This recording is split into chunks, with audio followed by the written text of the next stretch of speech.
అక్రమాస్తుల కేసులో తమిళనాడు మాజీ ముఖ్యమంత్రి జయలలితకు ఊరట లభించింది. ఆదాయానికి మించిన ఆస్తుల కేసులో ఆమెను నిర్దోషిగా ప్రకటిస్తూ కర్ణాటక ఉన్నత న్యాయస్థానం తీర్పునిచ్చింది. ప్రత్యేక న్యాయస్థానం శిక్షను వ్యతిరేకిస్తూ జయ సహా మరో ముగ్గురు వేసిన వ్యాజ్యంపై విచారణ చేపట్టిన ఉన్నత న్యాయస్థానం ఈ మేరకు తీర్పునిచ్చింది. గతేడాది ప్రత్యేక న్యాయస్థానం ఇచ్చిన తీర్పును రద్దు చేసి జయపై నమోదైన అభియోగాలు అన్నింటినీ కొట్టివేసింది. ఈ తీర్పు తమిళ రాజకీయాలపై కీలక ప్రభావం చూపనుంది.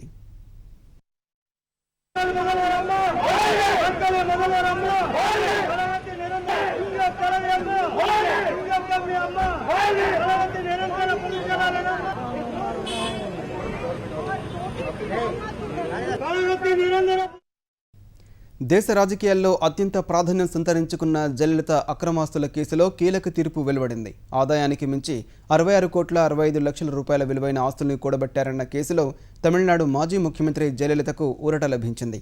1991 నుంచి 96 వరకు జయలలిత ముఖ్యమంత్రిగా ఉన్న కాలంలో 66,65,00,000 అక్రమాస్తులు కూడగట్టారన్న కేసులో ఆమెను కర్ణాటక ఉన్నత న్యాయస్థానం నిర్దోషిగా ప్రకటించింది.